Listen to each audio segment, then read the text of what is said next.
It is not favorable. It is not pleasant. It is not good. It is not favorable. It is not pleasant for the man to eat any of the fruits in the middle of the garden.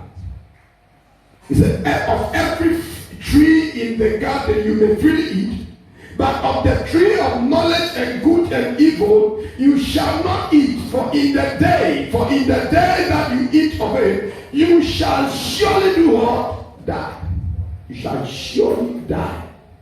I pray that God will save us from dying in the name of Jesus. Amen. The Bible says that in Christ we have life. Amen. Amen. But it is linked toward obedience. And so the obedience of the man in carrying out God's instruction is what brings life. It is someone saying, now what's right? You think that you can run your life the way you want to run your life.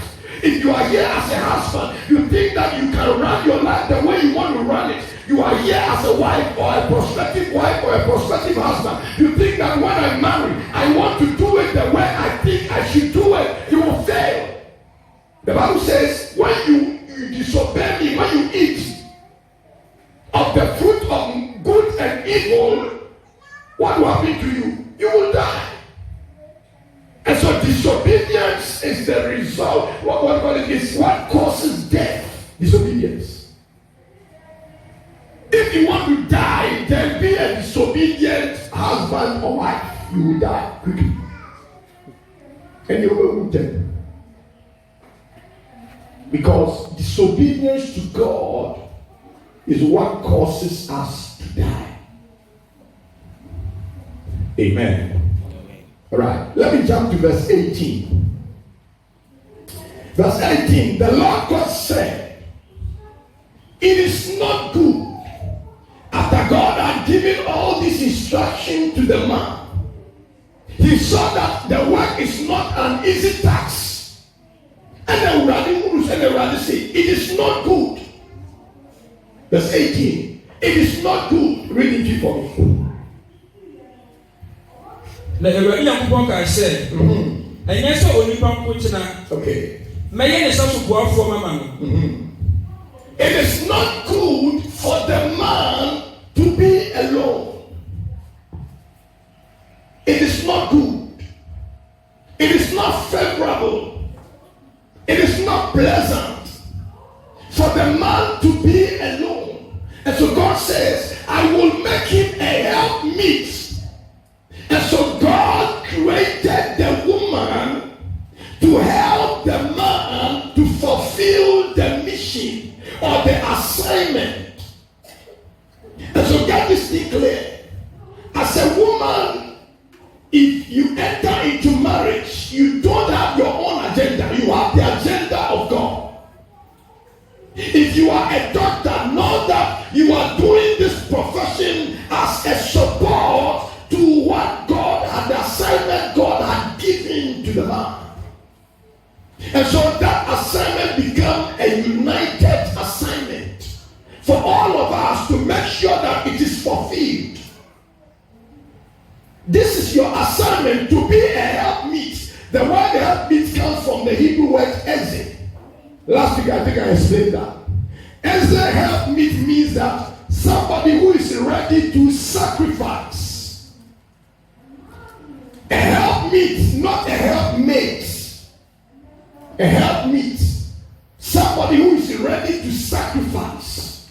Somebody who is ready to go an extra mile. Somebody who is ready to give assistance. Ready to help. We call some people helpmeets. And so you can be married, but yet you will not be a helpmeet. And so the true definition of who a wife is somebody who is what? A helpmeet. So you can be married, but yet you will not find yourself in the class of what? Helpmeet, because you are championing your own agenda and not the agenda of God. A lot of marriages are collapsing today because we enter without knowledge. We are only interested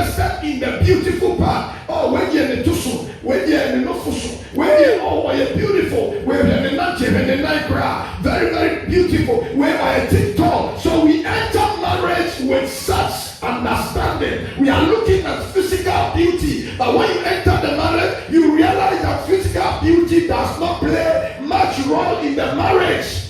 It is the innermost beauty, people who are ready to go the extra mile in fulfilling God's agenda and assignment.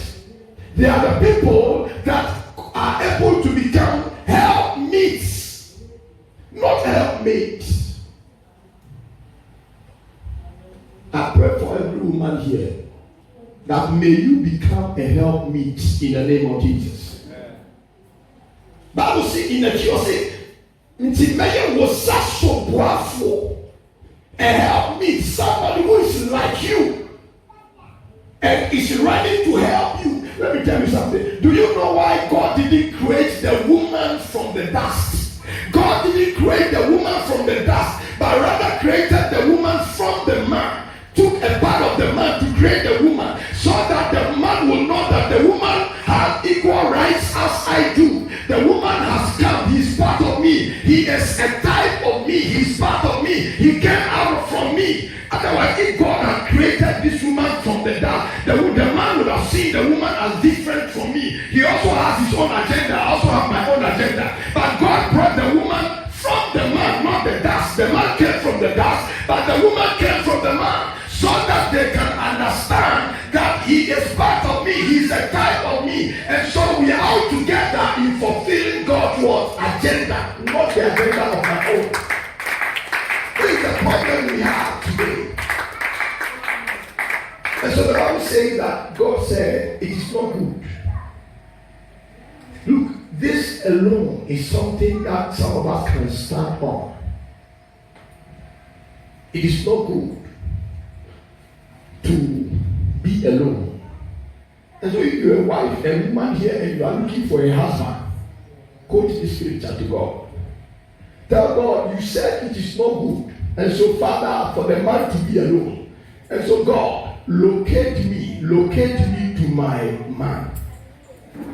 The man that I am to help. Show me, direct me, and let me meet the man. Direct me, let me meet the man that I am supposed to give assistance to. The men who are here, pray to God that Father, bring the helpmeets that you have designed for me.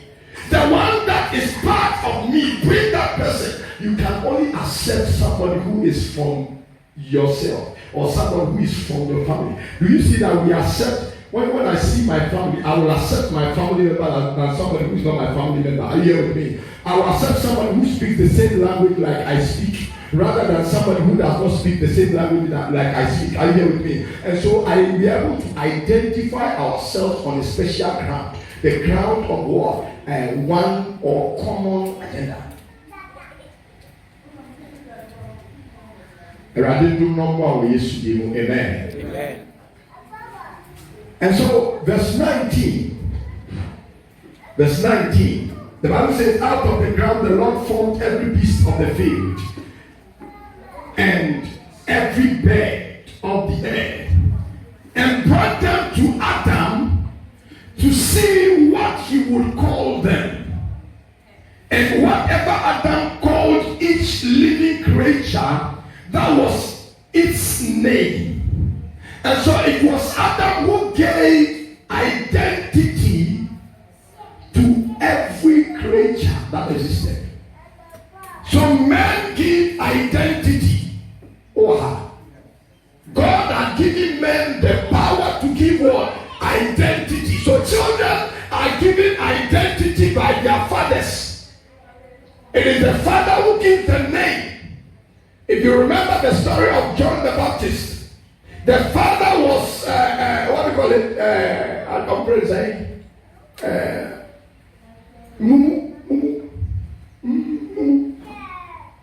The father had become Mumu because he doubted God. But when it was time to give identity to the child, they asked the man, please, what name? He was Mumu. He was damp. But yet he wants the name. They wanted him to be give the name. It is men who give identity. That is why God gave you what? A father. And so there is nobody on this earth without a father. It was God who gave identity to Jesus because he was the father. So God said to the man, everything, I have brought everything to you. Name it. Everything I have given to you, name it. Give name to it. So let's learn to honor our fathers. They that give identity to us. Hallelujah. Verse 21. Verse 21. Let me be a little fast. Okay, before verse 21, let me go to verse 20. So Adam gave names to all the cattle, to the birds of the air, to every beast of the field. But for Adam, there was not found a helper comparable to him. So Adam didn't have a helper. No necessary for. And so because of that, verse 21, the Bible says that, and the Lord God caused a deep sleep to fall on Adam.